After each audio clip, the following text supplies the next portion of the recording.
उनकी जाति क्या है, लेकिन ये योगी आदित्यनाथ जी की जाति जानते हैं और बार बार प्रयास करते हैं कि योगी आदित्यनाथ जी की जाति कैसे बताई जाए, जबकि पूरा उत्तर प्रदेश जानता है कि गोरक्षनाथ पीठाधीश्वर की जाति नहीं होती है। उन्होंने दीक्षा ले रखी है, वो संन्यास ग्रहण कर चुके हैं। अब उनकी जाति नहीं है, उनका जाति में जन्म जरूर हुआ है, लेकिन अब वो दीक्षा ग्रहण करने के बाद किसी जाति के बंधन में नहीं है। बावजूद इसके लगातार नैरेटिव गढ़ने का ये प्रयास कुछ पत्रकार लगातार करते रहते हैं, विपक्षी दल के लोग लगातार करते रहते हैं, लेकिन आप निराश होंगे, हताश होंगे। मैं एक बात बहुत विनम्रता से कहूंगा। नहीं एक मिनट राकेश, ये कड़वी हकीकत नहीं है। राकेश एक मिनट रुकिएगा कि ठाकुरवाद का एक आरोप तो योगी आदित्यनाथ पर और उनकी सरकार पर चस्पा है पिछले कुछ सालों से। इस बात को आप क्या डिनाई करेंगे?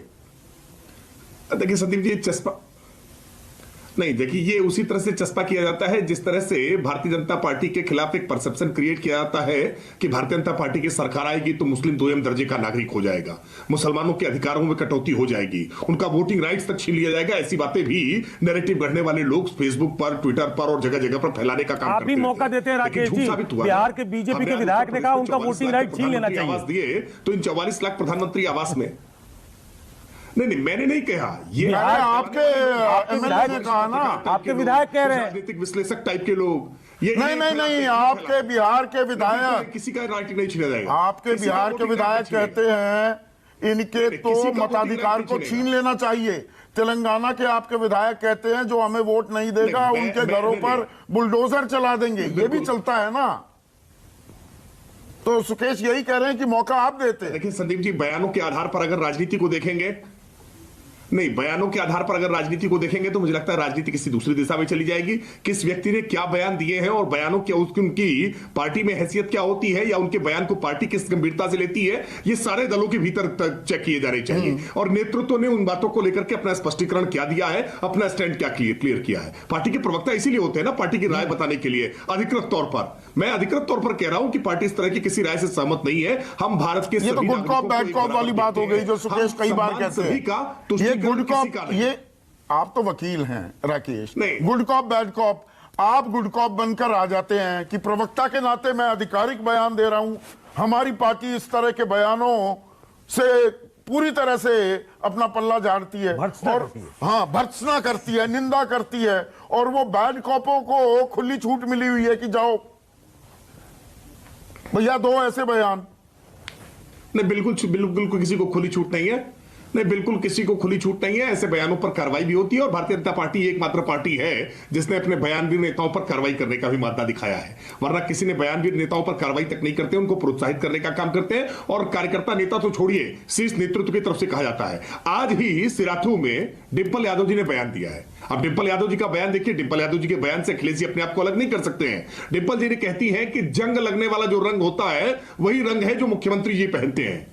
यानी भगवा को अपमानित करने के पीछे क्या रणनीति है? आप मुख्यमंत्री किस रंग के कपड़े पहनते हैं इस पर राजनीति करना चाहती है क्या? आप भगवा को अपमानित करके क्या साबित कर रहे हैं? आप लाल को अपमानित नहीं करते हैं। प्रधानमंत्री लाल को टेरर, रेड अलर्ट नहीं कहते हैं। रंगों की राजनीति किसने शुरू की?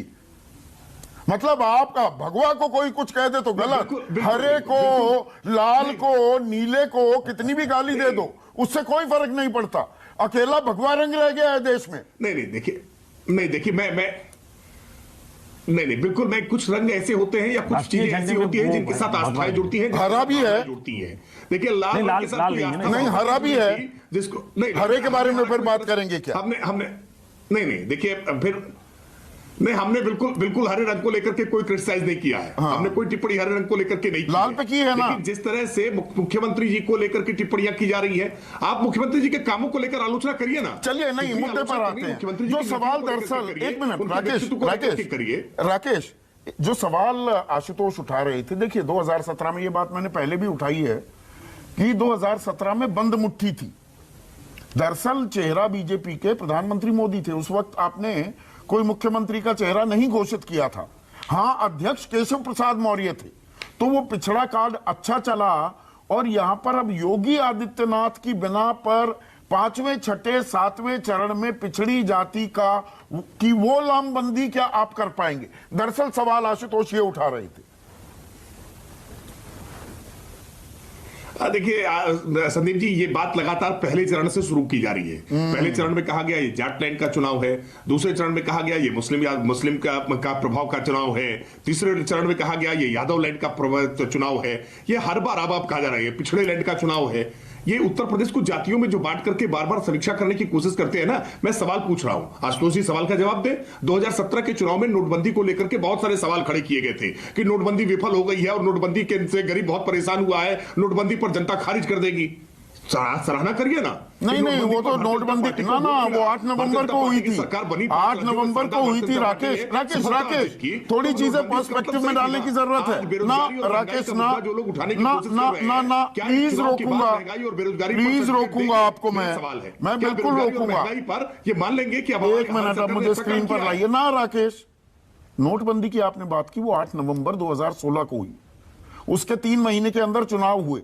तब लोगों को लग रहा था काला धन आएगा, 15 लाख रुपए खाते में आएंगे। नोटबंदी की मार तो 2020 में जाकर पता लगी अर्थव्यवस्था को। यहां पर वेदर यू एक्सेप्ट इट और नॉट, पूर्व प्रधानमंत्री मनमोहन सिंह सही साबित हुए कि ये नोटबंदी ले डूबेगी, हमारी अर्थव्यवस्था की विकास दर 2% गिरेगी। वो गिरी, 2% से भी ज्यादा गिरी। आ रहे हैं पर जो शरद कह रहे हैं, फिर मुस्कुराए आप। जरा वजह का भी खुलासा कर दीजिए। नहीं, मैं देख रहा हूं कि इस पैनल में शायद आज शपथ ग्रहण की तारीख तय कर देंगे। कई वरिष्ठ पत्रकार मिलकर के अखिलेश यादव जी को आज मुख्यमंत्री घोषित कर ही देंगे। लेकिन मैं आप इस डिबेट के रिकॉर्ड को रखिएगा। नहीं, हम सब रखते हैं, फिर बात करेंगे। और मैं अनुरोध करूंगा कि यही पैनल एक बार फिर बैठाइएगा। नहीं, इसी पैनल को एक बार फिर बैठाइएगा। नहीं, ठीक है, वाजिब है, आप चुनौती दे रहे हैं। और यहाँ पर शरद भी होंगे 10 तारीख को, आशुतोष भी होंगे, चिंता मत कीजिए। मैं याद दिलाऊंगा कि आपने चुनौती दी। बातों के आधार पर है। शरद जी ने कहा कि मैंने सुनी हुई बात है। देखिए, मैं तो ये कह रहा हूं, शरद जी ने कहा कि मैंने सुनी हुई बातों पर है। मैं अभी सिराथू से आ रहा हूं। सिराथू में आज अब गृह मंत्री जी का कार्यक्रम था और जिस तरह का अभूतपूर्व जनसैलाब दिख रहा है, जिस प्रकार की विकास के कार्य दिखाई पड़ रहे हैं, लोगों में उत्साह दिखाई पड़ रहा है, ये उसी तरह का उत्साह है जैसा 2014 में था, ये उसी तरह का उत्साह है जैसा 2017 में था, ये उसी तरह का उत्साह है जैसा 2019 में था। और इसीलिए हम पूरे विश्वास के साथ कह रहे हैं कि अब की बार भी 300 पार ही होने जा रहा है। आप अपनी बात कह रहे हैं और क्यों ना, और आपको पूरा हम मौका दे रहे हैं ये कहने के लिए।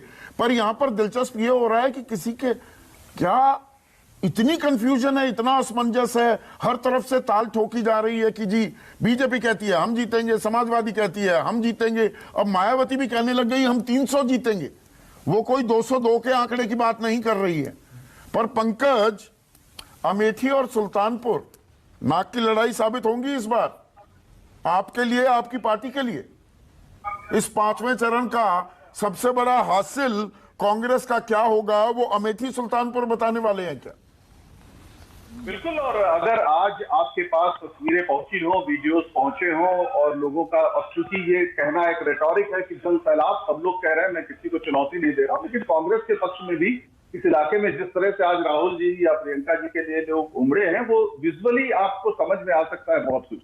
दूसरी एक बहुत महत्वपूर्ण बात, चूंकि आप एक नेशनल चैनल पे कोई भाजपा का प्रवक्ता ये कह रहा है कि वो जाति छोड़ दी योगी आदित्यनाथ ने, तो मैं याद दिलाना अपना फर्ज समझता हूं कि बाकायदा चैनल के एक इंटरव्यू में, दूसरे चैनल के इंटरव्यू में उन्होंने छाती ठोक के कहा था कि मैं क्षत्रिय कुल में पैदा हुआ हूं और उत्तम कुल में पैदा होने का मुझे गर्व है।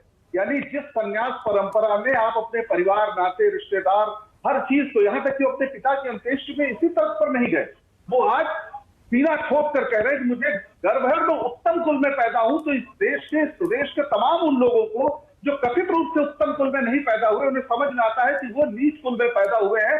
ऐसा मानते हैं उत्तर प्रदेश के मुख्यमंत्री योगी आदित्यनाथ उर्फ अजय सिंह बिष्ट। और ये सिर्फ भाषा का मामला नहीं है, ये उनके आचरण का मामला है। बार बार मुख्तार और अतीक, मुख्तार और अतीक। अरे भाई, जिस तरफ अब चुनाव जा रहा है, तो पूर्वांचल के बड़े बड़े माफियाओं के नाम आप ले लीजिए, एक पर भी कार्रवाई नहीं होती है। वो क्रिकेट खेल रहा है जो 25,000 का फरारी है और उसमें इनाम है बाकायदा 25,000 का, वो फरार चल रहा है और बाकायदा वो घूम रहा है, कोई कार्रवाई नहीं हो रही। तो उस प्रदेश की जनता अच्छी तरह से इस बात को देख रही है और इस बात से आहत है कि गोरक्षनाथ पीठ का एक पीठाधीश्वर अपने को जाति, धर्म, इन सब की चीजों में बांध रहा है। कहाँ गोरखनाथ की परंपरा और कहाँ ये योगी आदित्यनाथ जाति धर्म में तो सब बांटते हैं ना, ये अकेले योगी आदित्यनाथ तक सीमित कहाँ है पंकज? इसलिए कि योगी अपने आप को ब्राह्मण, जनेऊधारी ब्राह्मण बताते फिरे थे ना 2019 के चुनाव में राहुल गांधी बताते फिरे थे ना कि मैं जनेऊधारी ब्राह्मण हूँ। उन्होंने कि मुझे गर्व है कि मैं जनेऊधारी ब्राह्मण हूँ, मैं